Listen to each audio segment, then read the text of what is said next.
오늘은 구약 성경 출애굽기 17장입니다. 출애굽기 17장 우리 8절부터 우리 교독으로 한 절씩 나눠서 읽겠습니다. 그리고 16절 같이 읽겠습니다. 출애굽기 17장 8절입니다. 그때에 아말렉이 와서 이스라엘과 르비딤에서 싸우니라.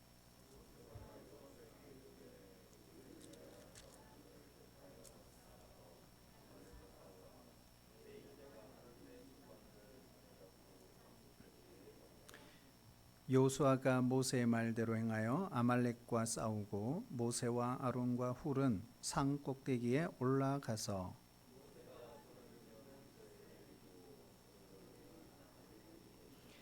모세의 팔이 피곤함에 그들이 돌을 가져다가 모세의 아래에 놓아 그가 그 위에 앉게 하고 아론과 훌이 한 사람은 이쪽에서 한 사람은 저쪽에서 모세의 손을 붙들어 올렸더니 그 손이 해가 지도록 내려오지 아니한지라.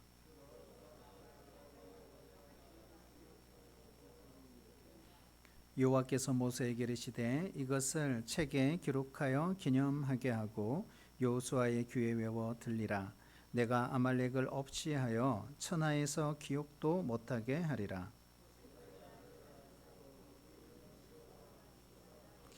이르되 여호와께서 맹세하시기를 여호와가 아말렉과 더불어 대대로 싸우리라 하셨다 하였더라.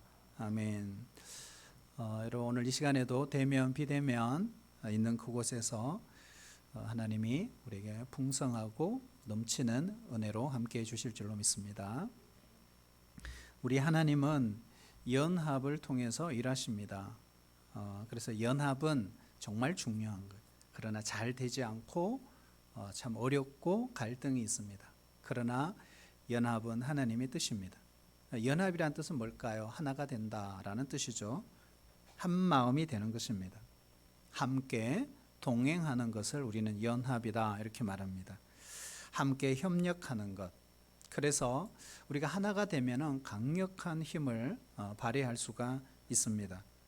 우리가 성경의 이 히스토리, 역사를 보면 하나님께서 항상 새로운 일을 시작하실 때 하나님의 그 전략, 작정 중에 하나가 연합이었습니다. 연합을 잘 보여주는 그 전투, 바로 르비딤에서 아말렉과의 전투입니다.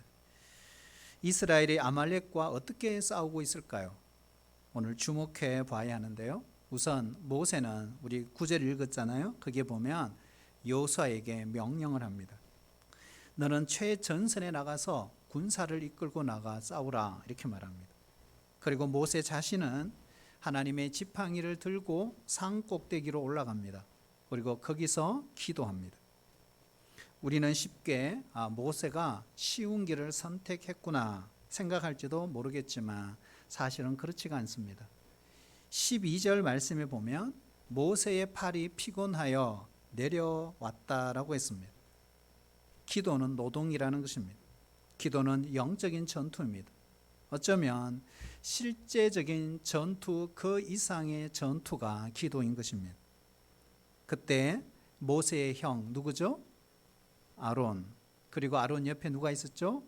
훌은 보통 역사학자들이 이렇게 말합니다. 아마도 모세의 누이였던 미리암의 남편이었을 것이다 이렇게 말합니다. 자, 그렇게 보면 가족이에요, 가족. 그렇죠? 모세, 아론, 훌, 이 가족이 산 꼭대기에서 이렇게 같이 협력을 하고 있습니다. 완벽한 조화예요. 완벽한 조화. 그리고 결국 연합을 통한 승리를 가져오게 되는 것입니다.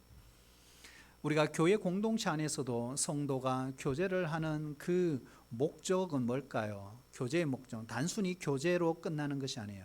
교제를 통해 하나님이 기대하시는 것이 있습니다. 그것은 바로 팀워크입니다. 팀워크.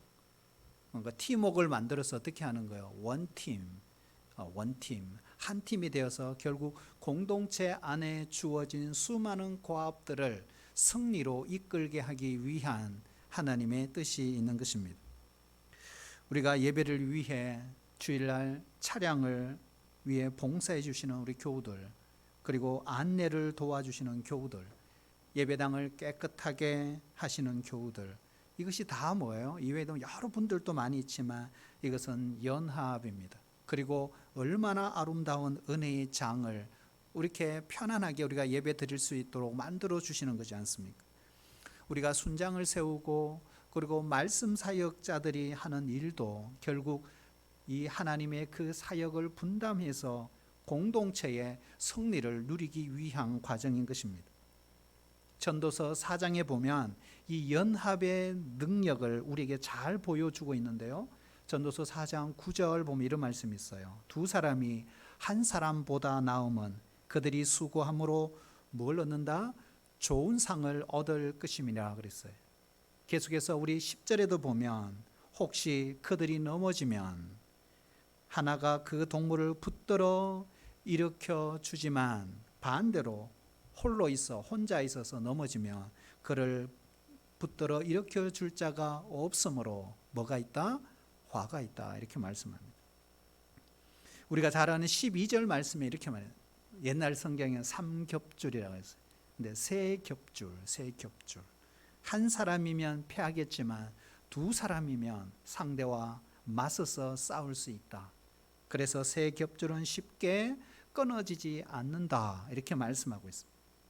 혼자 아무리 열심히 하고 혼자 고군분투하기보다는 성도들이 서로 교제하고 하나가 되고 연합을 해서 우리가 함께 우리에게 다가오는 수많은 적들과 싸울 때는 반드시 연합의 승리를 맛볼 수 있다는 것입니다.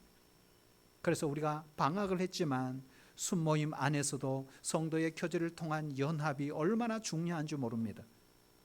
하나님은 기뻐하세요.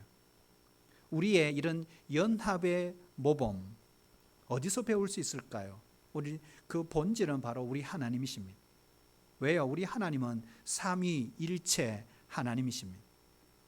성부와 성자와 성령, 그분은 삼위로 존재하십니다. 그러나 본질은 하나님 하나이십니다. 이 교리를 가르쳐서 우리 어렵지만 삼위일체 교리 이렇게 표현합니다. 성부, 성자, 성령은 각각 독립적인 인격입니다. 구별된 인격입니다. 그런데도 하나로 연합되어 존재하시는 분, 그분이 바로 우리가 믿는 창조주 하나님이신 걸 믿으시기를 축복합니다. 성부와 성자, 성령 이 하나님을 통해 배우는 힘, 삼위일체의 능력, 그것은 하나됨의 능력, 동력의 능력, 연합의 능력인 것입니다. 그러므로 우리는 연합하기 위해 어떻게 해요? 삼위일체 하나님처럼 서로 존중해야 합니다. 서로 존경해야 합니다. 서로 존귀 여겨야 합니다. 서로 멸시하면 결코 연합할 수가 없습니다. 존중, 이것이 바로 연합의 비밀이죠. 따라볼까요? 서로 존중합시다. 자, 우리 옆 사람 한번 볼까요? 우리 좋으시는 분도 계시고, 자, 옆 사람 보시고 서로 존중합시다. 이렇게 한번 인사하시죠. 그러니까 너나 존중하세요. 이렇게 이야기하죠. 그러면 연합이 안 되죠. 연합. 존중, 연합의 비밀이죠. 존중. 그리고 우리가 연합하기 위해서는 존중뿐만 아니에요. 서로를 신뢰할 수 있어야 됩니다. 여러분, 서로를 의심하면 연합이 불가능하죠. 우리가 서커스 공연을 보면 이 고개사들이 하는 공연을 아찔아찔하잖아요. 어떤 베스트가 나오면 어떻게 해요? 한 바퀴 돌고 두 바퀴 돌고 공중에서 세 바퀴 돌고 어떨 때는요 세 바퀴 반을 돕니다. 와, 아찔하죠.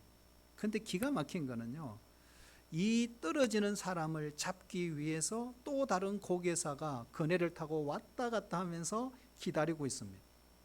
그럴 때 여러분 중요하죠. 떨어지는 사람은 어떻게 해요? 자기를 잡아주고자 하는 이 고개사를 100% 신뢰해야 합니다. 그렇죠. 자기 몸을 다 맡기는 겁니다. 그런데 정확한 타이밍, 그리고 정확한 지점, 거기서 바로 이 고개사가 탁 잡아주잖아요. 발을 잡든지 손을 잡아주지 않습니다. 이처럼 여러분 한 팀, 원팀이 되면 정말 서로 부족할 수 있지만 아름다운 공연을 펼칠 수가 있다는 것입니다. 여러분, 친밀함의 비밀은 뭘까요? 이겁니다. 서로의 연약함을 인정하는 것입니다. 어떻게 혼자서 그걸 다 하겠습니까? 그래서 하나가 되는 것입니다. 우리 강하면 독립합니다. 하지만 약하면 연합하는 것입니다. 연합을 통해 우리는 얼마든지 풍성한 열매를 맺을 수가 있습니다. 그래서 우리 예수님도 요한복음 15장에 보면 너희는 내 안에 거하라. 내 안에 거하라. 이게 연합이거든요. 그런데 이 연합의 시작은 요한복음 14장에서 시작됩니다. 거기에 보면 아버지, 내가 아버지 안에, 아버지가 내 안에, 내 안에, 이 안에 14장부터 시작된 안에가 15장 계속되는 거예요. 계속 16장까지 계속되는 거예요. 안에 이거 뭘까요? 연합이라는 거예요. 하나님과 연합하라. 그러면 어떻게 해요? 풍성한 열매를 맺을 수 있다는 거예요. 우리의 모든 사역도 그렇습니다. 연합보다 중요한 사역은 없는 것입니다. 금세기 21세기가 시작하면서 영적인 전쟁 상태에서 우리 전 세계의 많은 세계적인 교회들을 각성시켰던, 부흥시켰던 영적인 무브먼트, 운동이 하나 있었어요. 그것이 바로 중보 기도 운동인 것입니다. 바로 기도의 연합, 연합이 있었던 것. 오늘 본문에 보면 이 아말렉을 상대로 최전선에 나가서 싸우는 용사 한 사람이 있어요. 누구예요? 여호수아. 그러나 실제로 이 싸움을 좌우할 수 있는 것은 르비딤 골짜기에 나가 있는 이 용사들이 아니었습니다. 누굴까요? 바로 저 산꼭대기에, 산꼭대기에서 사실 기도하고 있는 모세의 손을 주목해야 합니다. 모세의 손이 들리면 이스라엘이 이기고 모세의 손이 내려오면 아말렉이 이겼습니다. 그래서 이 모세가 높이 든 그 손, 그게 바로 중보의 손이에요. 민족을 향한, 백성을 향한, 적들을 향한 연합을 통한 기도의 손이었던 것입니다. 결국 그 손이 전쟁의 승리를 가져오게 된 것입니다. 그래서 모세의 손이 내려오니까 어떻게 했어요? 12절 보면 어떻게 했습니까? 돌을 가져다가 모세를 앉힙니다. 그리고 양쪽에 아론과 훌이 옆에서 모세의 손을 들어 올려주는 모습을 성경이 기록을 하고 있습니다. 이게 뭘까요? 동력입니다. 동력. 혼자는 어렵습니다. 모세와 아론과 훌이 결국 연합하며 모세의 이 중보 사역에 그들이 동력자로 쓰임 받았습니다. 그럴 때 이스라엘은 광야의 첫 번째 전쟁에서 그들은 승리를 거둘 수가 있게 된 것입니다. 그런데 여러분, 우리가 인생을 살다 보면 아론과 훌처럼 우리 주변에 중보자가 없을 수 있습니다. 우리가 교회에 처음 등록하면 새 가족들이 그렇잖아요. 그래서 나를 위해 기도해 주는 사람이 없어요. 혼자예요. 외로워요. 교회 와도 외로워요. 어떨 때는 옆에 누군가가, 우리 부모님이, 누군가 우리 친척이, 누군가 우리 형제가 기도해 준다는 소리를 들을 때 때로는 우리가 어떻게 부러워하기도 합니다. 그러나 여러분 기억해야 됩니다. 로마서 8장에 보면 우리를 위해 기도하고 계시는 분이 계신다, 이렇게 말씀하는 것. 누굴까요? 로마서 8장 34절 우리 같이 읽어볼까요? 시작. 누가 정죄하리요? 죽으실 뿐 아니라 다시 살아나신 이는 그리스도 예수시니 그는 하나님 우편에 계신 자요 우리를 위하여 간구하시는 자신이라. 아멘. 사망 권세 이기신 그 부활의 주께서 어디에 계신다 그랬죠? 하나님 우편에. 자, 그러면 하나님 우편에서 뭘 하신다 그랬습니까? 뭘 하세요? 우리를 위해서 기도하고 계신다 그랬어요. 마치 여호수아를 위해 산꼭대기에서 모세가 기도했던 것처럼 예수님이 저와 여러분을 위해 기도하고 계심을 믿으시기를 축복합니다. 바로 그 부활하신 예수님의 그 기도의 힘을 힘입어 우리 삶 속에 하나님이 약속하신 내용이 있어요. 내 기도 때문에 너희들이 이러한 삶을 살게 될 거야, 약속하셨어요. 로마서 8장 35절 우리 같이 읽어볼까요? 시작. 누가 우리를 그리스도의 사랑에서 끊으리요? 환난이나 공고나 박해나 기근이나 적신이나 위험이나 칼이라. 37절 그러나 이 모든 일에 우리를 사랑하시는 이로 말미암아 우리가 넉넉히 이기느니라. 아멘. 우리의 인생의 광야길을 갈 때 우리 주님의 그 기도로 우리가 이 어려움들을 이겨낸다는 것입니다. 환난이 있고 공고가 있고 우리 신앙의 박해가 찾아오고 때로는 경제적인 어려운 기근이 찾아올 수도 있습니다. 그리고 우리를 아프게 하는 질병, 때로는 우리의 생명을 위협하는 이런 코로나와 같은 이 바이러스가 창궐할 때도 하나님의 기도 우리는 이겨낼 것이다 하는 이 약속을 하신 것입니다. 그러나 우리가 주님의 변함없는 그 사랑을 우리가 지금 경험하고 환난 속에서 버티고 견디고 이기고 나가는 우리 모든 성도들이 이렇게 살아갈 수 있는 이유가 뭘까요? 바로 이겁니다. 바로 부활하신 주님이 하나님 보좌 우편에서 저와 여러분을 위해 지키시고 중보하고 계신다는 사실입니다. 그래서 우리가 버티고 이기고 견디는 것입니다. 그래서 여러분, 우리에게 중요한 것이죠. 우리 코로나 이 전국을 지나면서 이런 주님과 연결이 되어 있어야 됩니다. 여러분, 연합에도 두 가지가 있어요. 수평적 연합, 하나는 수직적 연합이에요. 여러분, 코로나 전국에는 우리가 수직적 연합이 우선입니다. 왜 하나님과 우리가 연합하는 것이 더 중요할까요? 바로 전쟁은 하나님께 속한 것이기 때문에 그렇습니다. 전쟁은 군대의 숫자나 전략만으로 결코 승리할 수 없습니다.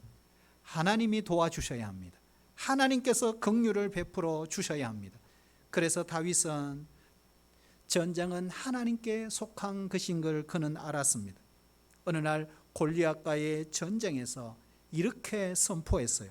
사무엘상 17장 47절에 보면 여호와의 구원하심이 칼과 창에 있지 아니하다. 전쟁은 여호와께 속한 것이다. 그가 너희를 우리 손에 넘기시리라 그랬어요. 여러분, 우리도 다윗처럼 하나님과 연합되어 있기를 축복합니다. 전능하신 하나님과 이런 수직적인 연합이 이루어져 있어야 합니다. 하나님이 다윗과 함께 하셨기 때문에 바로 이 전쟁을 이길 수가 있었던 것입니다. 여러분, 모세도 마찬가지예요. 모세가 강력한 리더십을 갖고 이스라엘 백성들을 지도할 수 있었던 지도력, 그것은 바로 하나님이 함께 하셨기 때문입니다. 여러분, 언제부터 하나님이 모세와 함께 했을까요? 이 모세의 히스토리를 보면 물론 하나님은 모세가 태어날 때 그를 돌봐주셨어요. 갈대 상자에 버림받은 모세, 하지만 하나님이 도우셨습니다. 그리고 나일강의 목욕을 하는 공주의 눈에 띄게 하셨고 그를 구원해 주셨습니다. 하지만 결정적으로 모세는 바로 호렙산, 시내산에서 떨기나무 불꽃에서 하나님 경험, 신경험을 한 것입니다. 그때 모세가 묻잖아요. Who are you? 누구세요? Who are you? 누구세요? 자, 그럴 때 그 떨기나무에서 들려오는 음성 뭡니까? I am who I am. 김홍전 박사님은 이것을 I will be who I will be 이렇게 했어요. 나는 스스로 있는 자다 이렇게 번역이 되어 있지만 will be, I will be who I will be. 영어를 써서 죄송한데요. 이게 뭘까요? 모세야, 앞으로 내가 누구인지를 너는 will be 체험하게 될 거야. 미래에 앞으로 내가 누구인지를 알게 될 거야. will be를 쓰고 있다. 여러분, 예수님께서 이 땅에 오셔서 많은 사람들이 물었어요. Who are you? 예수는 누구인가? 그래서 사두개인, 바리새인, 서기관, 율법학자들이 물었습니다. 당신 도대체 누구야? 그럴 때 예수님이 뭐라고 합니까? I am he. 내가 바로 그다. 이 본문에 나타나신 하나님. I am he. 내가 그다. 이렇게 말합니다. 그래서 그 신의 산에서의 그 체험, 신체험, 하나님 체험. 그래서 하나님은 직접 모세를 만나 그 순간부터 평생 그와 동행하기를 약속하셨습니다. 바로 그때 모세는 성령의 불을 받았습니다. 하나님의 능력을 받았습니다. 성령 충만을 받았습니다. 그래서 누구도 쓰러뜨릴 수 없는 강력한 지도력을 발휘하기 시작한 것입니다. 여러분, 누가 강한 자인가요? 힘이 센 자인가요? 운동을 열심히 한 자인가요? 보디빌더인가요? 아니에요. 누가 강한 자예요? 하나님이 함께하는 자가 강한 자입니다. 우리는 강해서 강한 것이 아닙니다. 바로 전능하신 그 하나님이 함께하심으로 강한 것입니다. 하나님이 함께하시는 그것 때문에 모세는 원망하고 불평하고 짜증 부리고 하는 이스라엘 민족을 40년 광야를 거쳐 이제는 그들을 가나안 땅 앞 모압 평지까지 인도했던 것입니다. 모세는 문제가 있을 때마다 하나님을 신뢰했습니다. 하나님께 기도했습니다. 그리고 전쟁을 승리로 이끌었습니다. 요수아도 마찬가지죠. 요수아의 스토리를 보면 하나님과 그는 연합된 사람이었습니다. 요수아는 하나님을 온전히 따랐다 그랬어요. 하나님께 온전히 순종했더라. 자, 민수기 32장 12절 우리 같이 한번 읽어볼까요? 같이 읽겠습니다. 시작.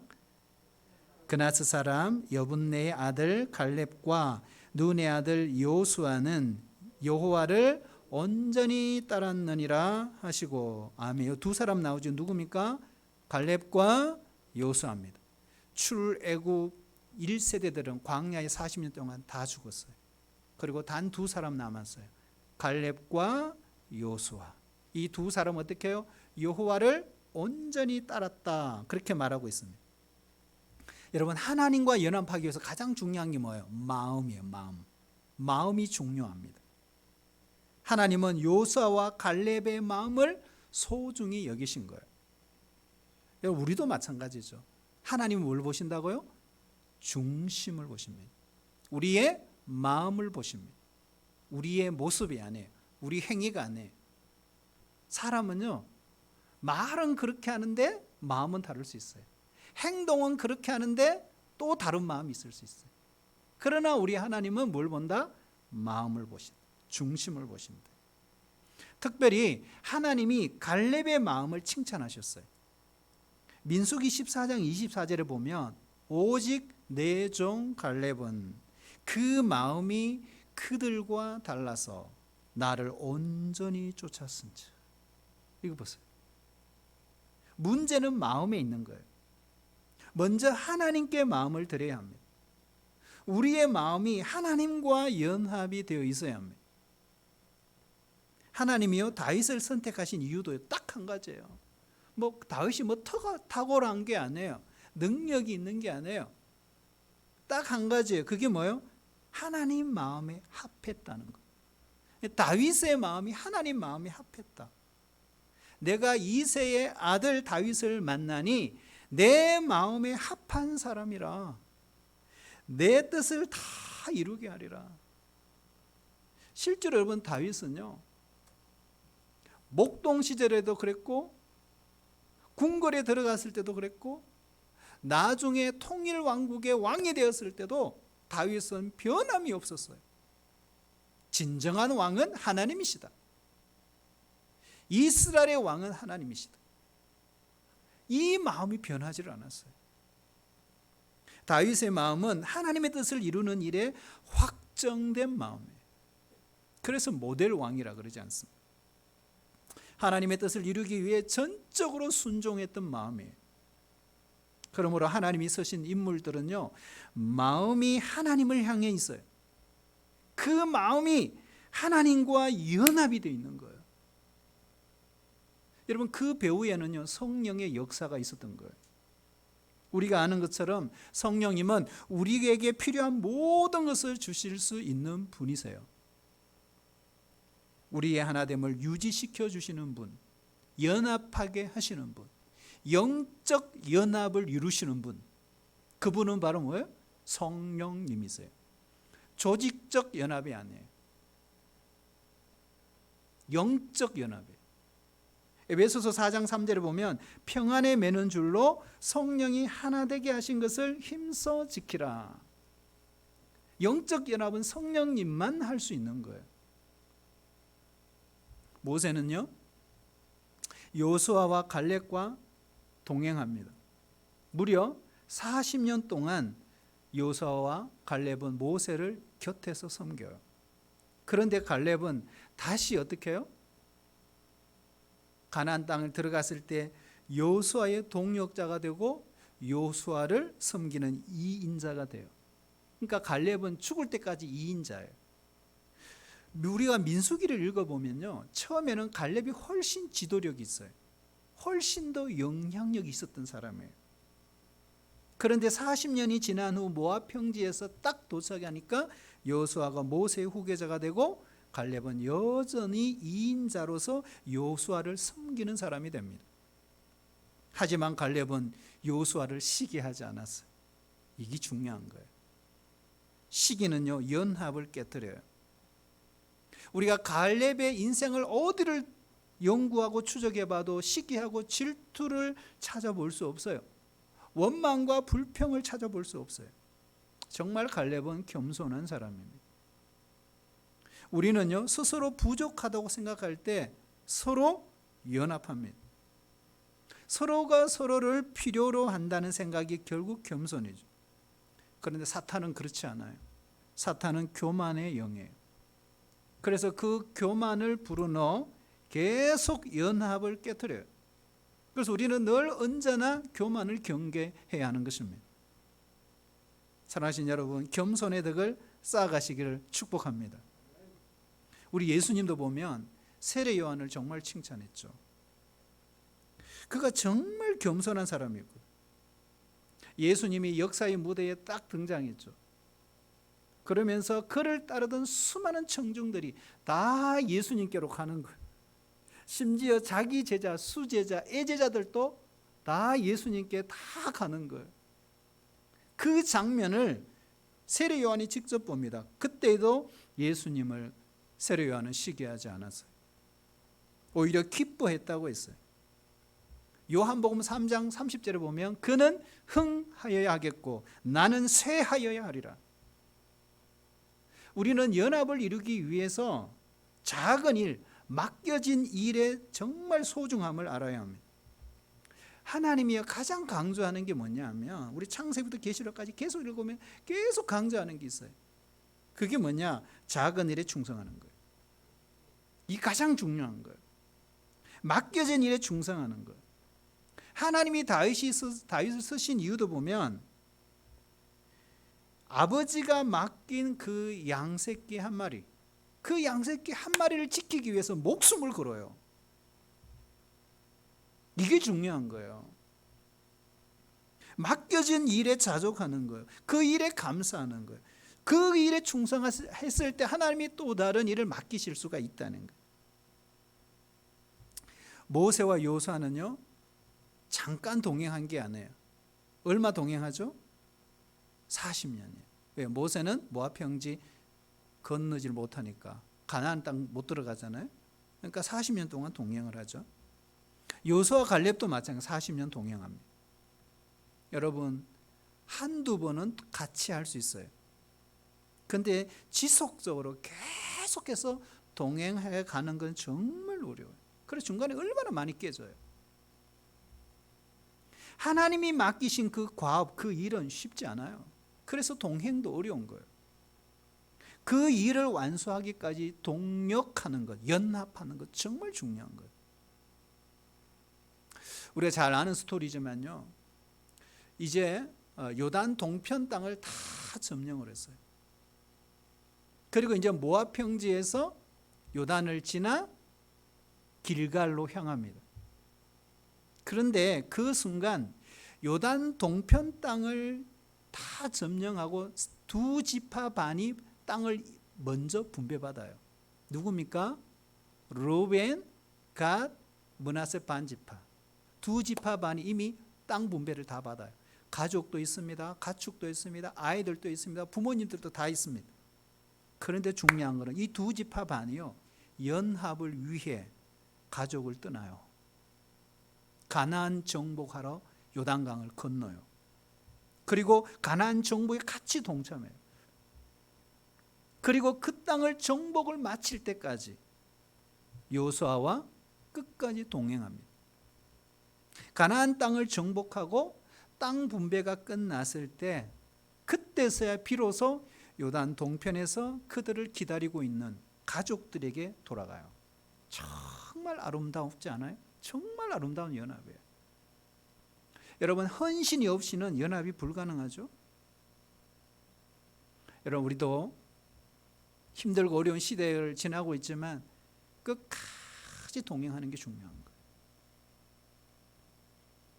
예수님은 제자들과 헤어지는 그 순간 내가 너희와 영원히 동행해 줄 것이라고 약속을 하셨어요.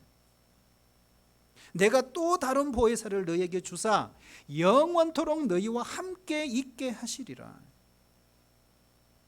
여러분, 이 성령님을 헬라어로 뭐라 그러죠? 파라클레토스라 그러죠. 우리 곁에서 도우시는 분, 우리를 위로하시는 분, 우리를 변호하시는 분, 우리를 도와주시는 분, 그분이 오신다. 그분이 영원토록 함께 계십니다. 그래서 예수님이 제자들에게 마지막 성찬하기 직전에 뭐라고 합니까? 내가 세상 끝날까지 너희와 항상 함께 있으리라. 사람은 떠나요. 시간과 역사는 흘러갑니다. 그러나 우리 주님은 영원토록 우리와 동행하시는 거예요. 우리가 여러분 연합을 하기 위해서 마지막 하나만 더 보면요, 한번 따라할까요? 서로 용납해야 합니다. 끝까지 동행해야 연합이 되고요. 마지막 하나 보면 서로 용납하지 않으면 연합이 어려워요. 깨트려져요. 세계적으로 보면 부부 생활에 관한 책이 가장 많이 팔린 책이 한 권 있어요. 우리가 잘 아는 책입니다. 이미 읽어보신 분도 있어요. 존 그레이, 화성에서 온 남자, 금성에서 온 여자예요. 근데 뭐 여러 가지 스토리가 있지만 이 책의 핵심은 한마디예요. 메시지는 하나예요. 뭘까요? 남녀는 다르다 이거예요.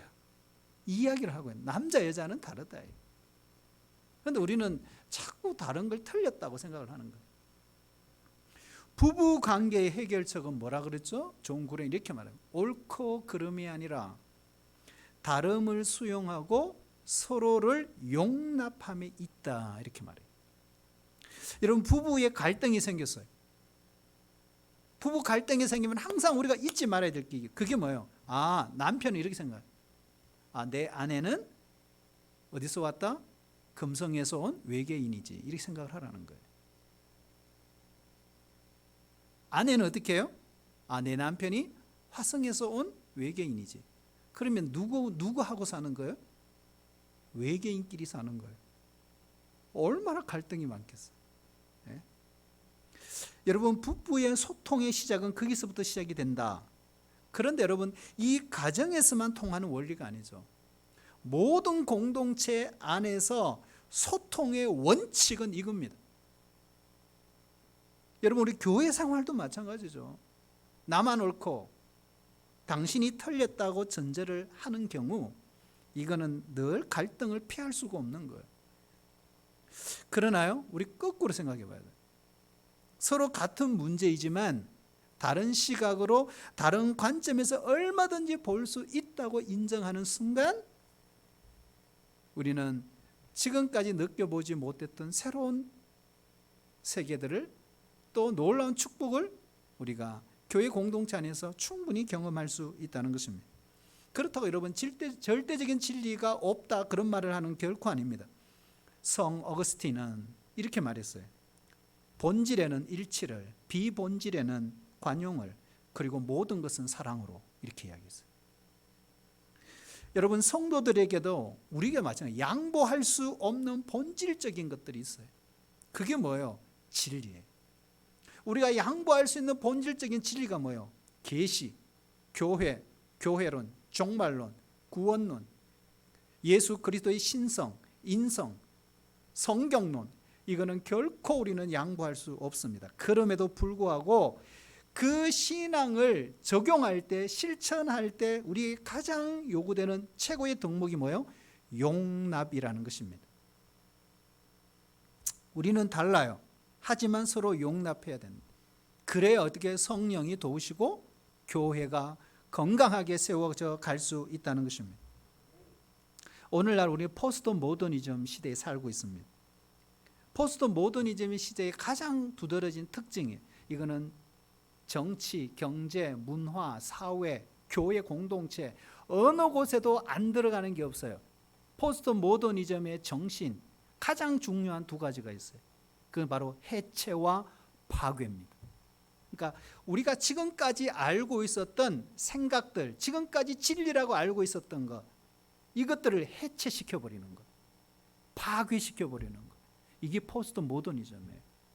그래서 기독교의 진리가 왜 절대적인 진리지? 왜 기독교만 절대적이야? 오만하게. 그래서 기독교의 진리를 배타적으로 보지 않습니다. 그래서 상대적 진리만 인정하는, 이게 뭐예요? 포스트 모더니즘이에요. 내가 생각하고 우리가 배우고 알고 있는 모든 것들을 파괴시켜 버린단 말이에요. 해체시켜 버린단 말이에요. 여러분, 가정도 그렇잖아요. 남자와 여자가 만나 사랑해서 가정을 이루는 거, 이게 건강한 가정이죠. 그런데 이것을 해체시키고 파괴시키는, 가정의 개념을 완전히 비틀어 버리는, 이 포스트 모더니즘의 영향이라는 거. 이런 거는요, 댓글에도 나타나요. 우리가 인터넷 기사의 댓글들 읽어보면 격려하고 세워주고 이런 내용이 없어요. 내용들이 다 파괴적이에요. 공동체를 해체시키는 내용들이에요. 그래서 참 가슴 아픈 일. 그러니까 이런 악플들에 우리 성도들도 같이 하면 안 된다. 그래서 여러분, 신앙은 시대를 거슬고 잘못된 시대의 정신을 거스를 수 있어야 됩니다. 너희는 이 세대를 본받지 말고 오직 마음을 새롭게 함으로 변화를 받아 하나님의 선하시고 기뻐하시고 온전하신 뜻이 무엇인지 분별하도록 하라 했어요. 분별해야 합니다. 여러분, 교회는 하나님의 집이잖아요. 하나님의 집. 하나님의 집을 건강하고 아름답게 세우는 일에 여러분 최선을 다할 수 있기를 축복합니다. 나도 모르게 주님의 몸된 교회를 향해서 때로는 험담하기도 하고 때로는 불만을 토할 수도 있습니다. 미국에서 이 교인들 자녀들 가운데서 교회 생활을 제대로 하지 않는 이 자녀들을 조사를 했어요. 왜 신앙생활을 제대로 하지 않지? 거기에 보니까 그 자녀들 가운데 80% 이상이 성장 과정에서 부모로부터 들은 이야기가 있는 거예요. 출석하는 교회에 대한 비리, 그 교회에 대한 부정적인 이야기, 목회자에 대한 이야기, 그러니까 이런 걸 계속 듣다 보니까 결국 아이들이 제대로 된 신앙생활을 하지 못하고 교회를 떠나게 되는 중요한 원인이 되었더라, 이런 말. 여러분, 교회 지도자도 완벽하지 않습니다. 그 연약함을 피할 수가 없잖아요. 그런데 실수도 합니다. 그러나 여러분, 우리가 본질적이고 결정적인 게 아니라면 약점보다는 강점을 용납해주고 배우는 이 습관, 이것을 우리 가정에서부터 한다면, 배운다면 우리 자녀들이 어디로 가서든지요, 세상에서 승리의 삶을 살 것입니다. 그렇지 않겠습니까? 이 용납하는 기술, 완벽한 지도자도 완벽한 공동체도 이 땅에는 존재하지 않습니다. 그런데 사탄은 늘 분열시킵니다. 여기 마귀가 하는 일이 뭘까요? 나누는 거잖아요.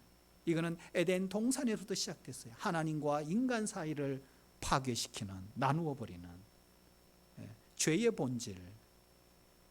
이런 마귀라는 단어를 헬라어 보면 디아볼로스, 디아 헬라어 뭘까요? between, 뭐뭐 사이에서. 볼로스 뭘까요? through, 던져버린다. 그러니까 사이에서 계속 던지는 거예요. 말하자면 사탄의 전공은 나누는 것입니다. 우리 하나님은 어떻게 해요? 하나 되게 하시고 연합하게 하시는 것입니다. 사랑하신 여러분, 우리가 어렵고 힘든 코로나 시대에 살지만 꼭 기억해야 됩니다. 공동체 안에서 떠나지 않기를 축복합니다. 예수님께 붙어 있어야 합니다. 더 하나가 되어야 합니다. 연합해야 됩니다. 왜요? 우리 하나님이 하나이시니까. 우리 하나님이 연합된 존재로 존재하시니까. 우리가 하나 될 때 하나님께서 영광을 받으십니다. 하나님은 연합을 정말 기뻐하세요. 그래서 이 연합하는 사람들에게 하나님이 예비하신 복이 있다 그랬어요. 그 복이 뭘까? 바로 시편 133편이에요. 자, 우리 같이 한번 읽어볼까요? 네, 묵상하면서요. 시작.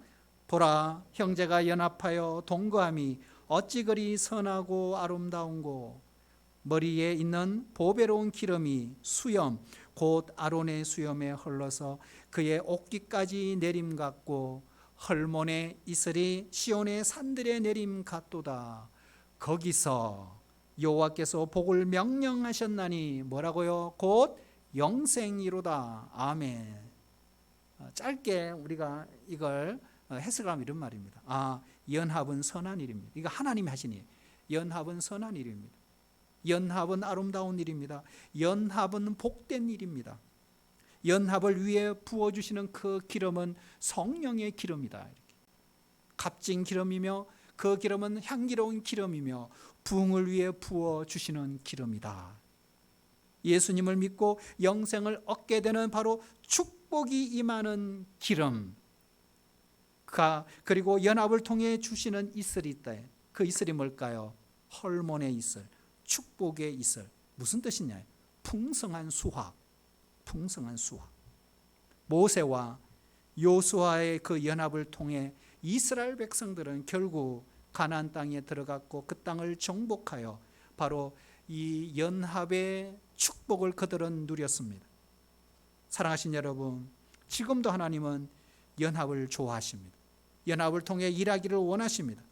연합을 통해 하나님이 기뻐하시는 뜻을 이루어가는 우리 귀한 동부 공동체가 다 되시기를 주의 이름으로 축복합니다.